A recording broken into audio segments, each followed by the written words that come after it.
It just requires a spark to set off a ravaging inferno. So, don't stay there to think. Storm away to live. Do not throw away your life in anguish for meaningless fuel siphoning. Be advised. Services Regulation Coordinating Committee, FSRCC, in collaboration with the National Broadcasting Commission, NBC, wishes to draw the attention of the public to the worrisome increase in the activities of illegal financial operators, IFOs, which threaten public trust and the stability of the Nigerian financial system. The FSRCC and NBC hereby advises the general public to refrain from dealing with unlicensed financial operators who deceive individuals with unrealistically high investment returns.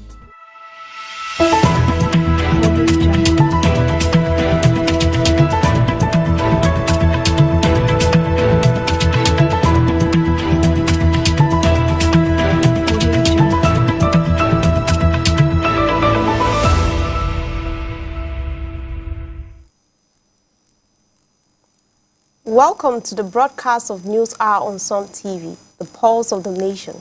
You can also follow us on Facebook at Some TV and on YouTube at Some TV Live. Now the major headlines. Governor Babangana Zulum of Borno State has inaugurated state-of-the-art eye and dental hospital, along with mega secondary school in Biu local government area. Ambassador Umar Iliya Damago, the acting national chairman of People's Democratic Party, urged PDP members to refrain from encouraging the current APC-led government out of here. My name is Messi, and now the news in full. Governor Babangana Zulum of Borno State has inaugurated the state-of-the-art eye and dental hospital, along with a mega secondary school in Biu local government area. The new 40-bed eye hospital, equipped with advanced diagnostic and surgical facility, is expected to address the growing need for quality ophthalmological care in the southern region. A dedicated team of medical specialists has been appointed to manage treatment for cataracts, glaucoma, and other vision-related conditions, while the adjacent 30-bed dental hospital will offer comprehensive oral health services, including preventive care, orthodontics, and restorative treatment. During the ceremony, Governor Zulum reiterates his administration's commitment in ensuring public health care as a cornerstone of the state's 25 years development plan and 10-year strategic transformative initiative.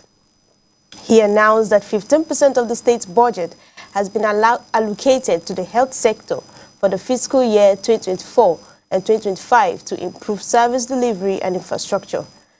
The Chief Medical Director of the state's Hospital Management Board emphasized that the new facilities would not only serve patients, but also function as training centers for healthcare professionals, with plans to commence free ophthalmic operations shortly. In a related move, Governor Zulum commissioned a mega secondary school at Mingira, located 10 kilometers from Biu town. The school is designed to accommodate over 1,300 students, featured 60 classrooms, an ICT center, and 4 laboratories, and the governor personally distributed textbooks, uniforms, and other educational materials to ease the burden on local students. Additionally, funds has been approved for the construction of new general hospitals in 5 other local government areas, aimed at further strengthening the state's healthcare infrastructure. The governor stressed the importance of multidimensional approach to address the shortage of skilled healthcare professionals, outlining initiatives to attract, train, and retain medical talent in the state. Ambassador Umar Iliya Damagun, the acting national chairman of People's Democratic Party, urged PDP members to refrain from encouraging the current APC-led government out of fear. Speaking during the inauguration of the newly constituted PDP South-South Zonal Caretaker Committee at the party's national headquarters in Abuja, Damagun stressed that the PDP remained the dominant political force in the South-South and that internal unity should be prioritized over supporting the ruling party. He asserted that the caretaker committee was necessary given the expiration of the previous committee's tenure and expressed confidence in the ability of known and trusted members to usher in a new executive committee. In his remark, Damagun condemned any inclination to appease the APC, stating that such actions were driven by fear rather than conviction. Bayelsa State Governor Duye Diri echoed this statement, urging the party to focus on resolving its internal issues rather than criticizing external opponents. He emphasized that the strength and future competitiveness of the PDP depend on addressing internal challenges and uniting behind a common vision for progress. Both leaders called for renewed commitment among party members to build a robust opposition genuinely represents the interests of Nigerians, highlighting that self-resilience and proactive problem-solving are the key to party's success. Now to Kaduna State. The former Kaduna State Governor Nasiru El-Rufai has raised an alarm on his verified social media account over the alleged abduction of his former commissioner, Jafaru Sani. According to El-Rufai, Jamaru Sani, who resigned from the APC and joined the SDP, was unlawfully remanded in custody by a magistrate without any supportive police report or formal charges. El-Rufai contended that the abduction was carried out by gang loyal to Uba Sani, using tactics reminiscent of those employed against his colleague Basiu Saidu, who was held captive for 50 days before being released on bail last December. In his post, El-Rufai suggested that the charges of money laundering brought against Sani are politically motivated and lack proper jurisdictional basis, arguing that the true offense in Sani's defection from the APC.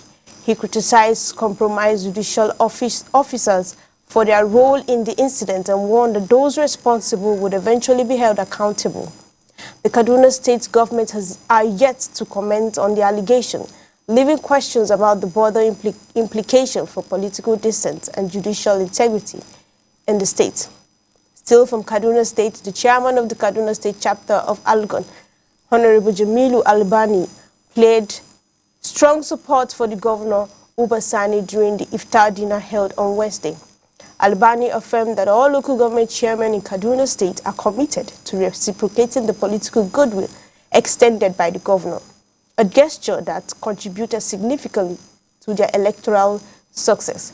He noted that Governor Uba Sani has granted them full autonomy to manage their councils without interference, while also providing political and financial support by paying party officials and distributing palliatives, unlike the previous administration.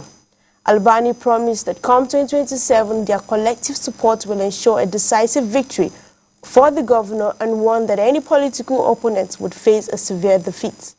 Governor Uba Sani, addressing the gathering, stressed the local government forms the foundation of Nigerian politics and all chairmen and prioritize developmental projects, attend to the needs of their communities, and avoid favoritism in council's affairs. President Bola Ahmed Tinubu said Nigeria would have been bankrupt if his administration has not implemented crucial economic reforms. Speaking at the State House in Abuja during a meeting with former National Assembly colleagues from his tenure as senator representing Lagos West, Tinubu noted that for 50 years the country has been depleting resources meant for future generations while subsidizing fuel along the West Coast. He recalled that severe challenges his administration faced at the outset and stressed that decisive measures were needed to prevent the economic collapse. According to Tinubu, these reforms have stabilized the exchange rate and reduced food prices, especially during Ramadan.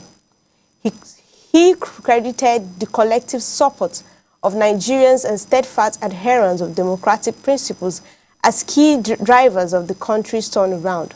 Additionally, Senator Emmanuel Chidozim Nkwawu, representing the delegation, commended initiatives like Nigerian Education Loan Funds and the Nigerian Consumer Credit Corporation for their roles in bolstering critical sector and supporting the nation's economy recovery. President Bola Ahmed Tinubu stated on Thursday Nigeria would have been bankrupt if his administration had not implemented decisive economic reform. The PDP National Disciplinary Committee, led by former Minister Tom Ikimi, has recommended expelling Senator Samuel following a petition by the Young Generation Caucus. The petition accused Anawu of engaging in anti-party activities by allegedly involving security agents to disrupt operations at the PDP national headquarters. Despite being given opportunities to appear and defend himself, Anao failed to attend the hearings, prompting the committee's decision. This development adds to the mounting internal crisis within the party, which has seen call for unity from prominent figures like former Governor Nasiru El-Rufai as opposition group gear up for the 2027 election. In a related development, President Muhammadu Buhari has reiterated his unwavering commitment to All Progressive Congress, distancing himself from speculations about his stance on recent political shifts within the party. In a statement released on Thursday by his spokesperson, Malam Garba Shehu, Buhari emphasized his continued allegiance, stating, "I am an APC member and I like to be addressed as such. I will try to popularize the party by all means." His remarks came amid internal party movement, including the defection of the former Kaduna State Governor, Malam Nasiru El-Rufai, to the Social Democratic Party, a move that sparked speculation about Buhari's possible endorsement. However, the former president dismissed such claims, reaffirming his loyalty to APC, the party that brought him to power for 2 terms. Buhari also expressed gratitude for the party's role in his political journey, stressing that he seeks no personal benefit, but remains committed to strengthening its democratic foundation. He acknowledged the effort of the party's founding fathers in safeguarding democracy, urging APC members to nurture and sustain the party's legacy. His statement is seen as an effort to reassure party members and stakeholders about his position as an APC navigates ongoing internal challenges. Governor Similayi Fubara on Thursday urged members of the Rivers State House of Assembly to prioritize the interests of the people by embracing peace and moving forward in line with the February 28, 2025 Supreme Court decision. Speaking during the commissioning of development projects in Okirika local government area, he emphasized that the lasting progress depends on unity and the full implementation of the court's judgment. "We owe the state peace and development," he said, adding that his ability to govern effectively hinges on resolving on the ongoing political impasses. Fubara called all the dissatisfied political actors to put past differences behind them, stressing that adherence to Supreme Court's ruling is essential for restoring order and fostering progress in the states. Still from Rivers State, the Rivers State House of Assembly has directed the Department of State Service to investigate serious allegation of age falsification against the state's Chief Judge, Justice Simon Amadi. During a plenary session held on Thursday, Assembly members examined a set of documents that purportedly indicate discreditation in the Chief Judge's official record. Deputy Speaker Honorable Dume Malu highlighted the gravity of the allegation, describing it as a serious matter that undermines the integrity of the judicial system and calls for immediate legislative attention. Following detailed debates and consideration of the presented evidence, the Assembly unanimously resolved to formally request that the DSS launch a comprehensive investigation into the matter. The House decision comes amid growing concern over transparency and accountability within the state's judiciary. Lawmakers stressed that the investigation will thoroughly examine all relevant records and gather additional testimonies to determine whether Justice Amadi deliberately misinterpreted his age, a claim that could have significantly implicated the judicial appointment and public trust. The resolution mandates that the DSS report back to the Assembly within its finding in a timely manner. Bauchi State Governor Bala Mohammed has expressed readiness to collaborate with Peter Obi of the Labour Party ahead of the 2027 general election. Mohammed made this known after a closed-door meeting with Obi at the Government House in Bauchi on Thursday. While details of that discussion remain undisclosed, the governor emphasized the need for unity in addressing national challenges. As person, I am ready to work with Peter Obi to ensure we close rank and bring good governance to the country. Mohammed stated, adding that their collaboration aimed to provide a strong and knowledgeable opposition. He hinted at further engagement involving PDP governors and party stakeholders. Obi on his post described the meeting as a consultation on national issues, emphasizing the need for a collective approach to addressing the country's challenges. He particularly highlighted the significance of northern Nigeria in national development, calling for strategic investment in agriculture and poverty reduction. Both leaders affirmed their commitment to continue discussion on Nigeria's future, leaving room for further political realignment. The Nigerian Customs Service has intercepted $1,154 and SR 1,390 in undeclared foreign currency at Malam Aminu Kano International Airport in Kano State. NCS spokesperson Abdullahi Maiwada confirmed that the money was seized during a routine baggage check on an inbound passenger, Hawa Ibrahim Abdullahi, who arrived on Saudi airline flight number SV401 from Saudi Arabia. The foreign currency was found hidden in palm date fruit packs, locally known as Debino.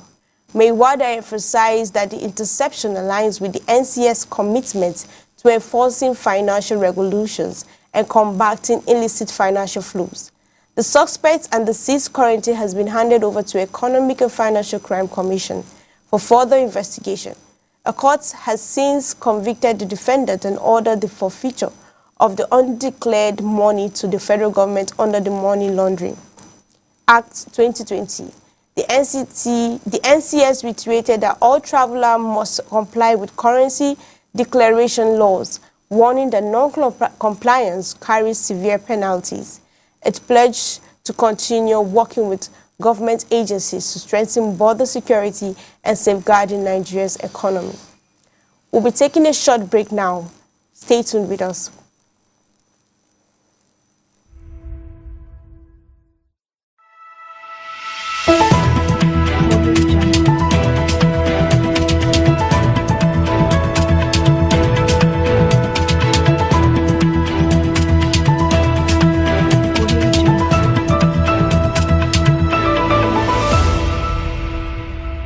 The Financial Services Regulation Coordinating Committee, FSRCC, in collaboration with the National Broadcasting Commission, NBC, wishes to draw the attention of the public to the worrisome increase in the activities of illegal financial operators, IFOs, which threaten public trust and the stability of the Nigerian financial system. The FSRCC and NBC hereby advises the general public to refrain from dealing with unlicensed financial operators who deceive individuals with unrealistically high investment returns.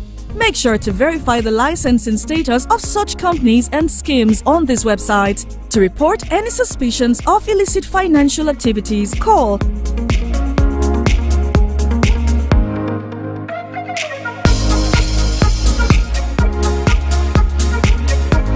Let's work together to uphold the integrity.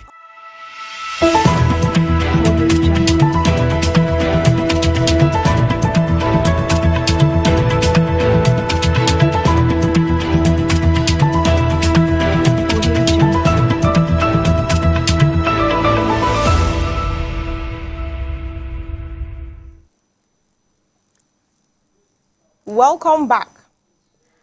Senate President Godswill Akpabio has accused Senator Natasha Akpoti-Uduaghan for distorting facts and misrepresenting the Senate on the international stage.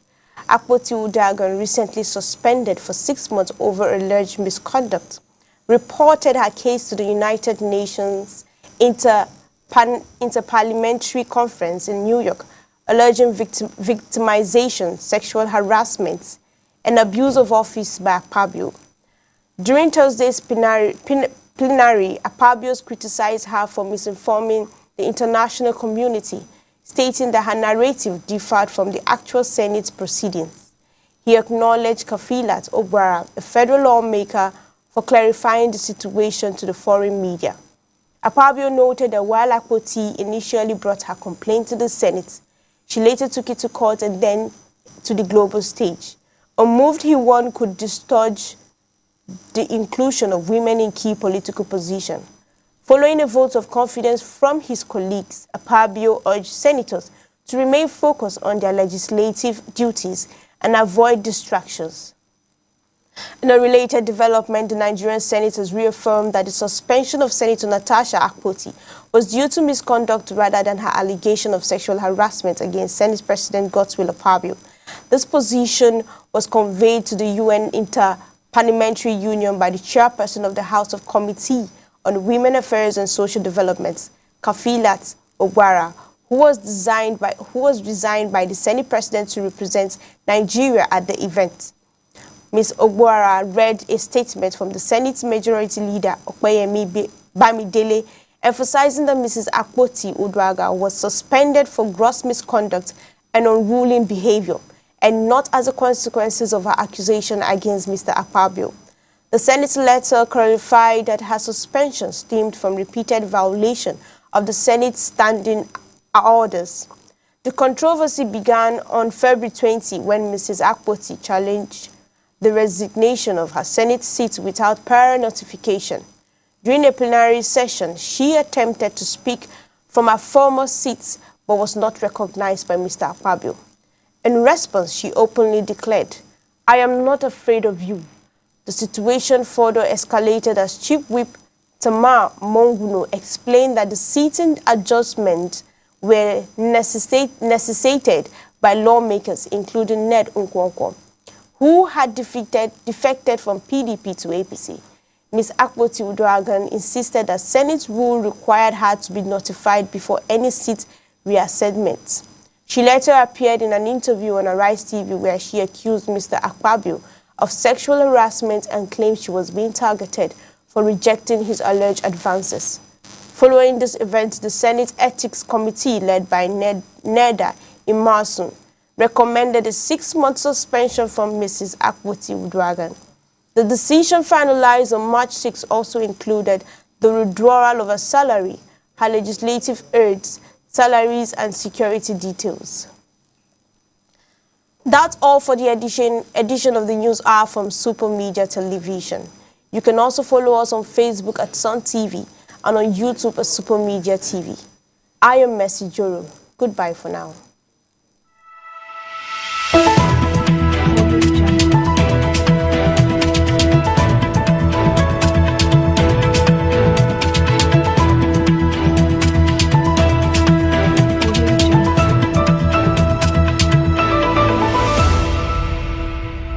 The Financial Services Regulation Coordinating Committee, FSRCC, in collaboration with the National Broadcasting Commission, NBC, wishes to draw the attention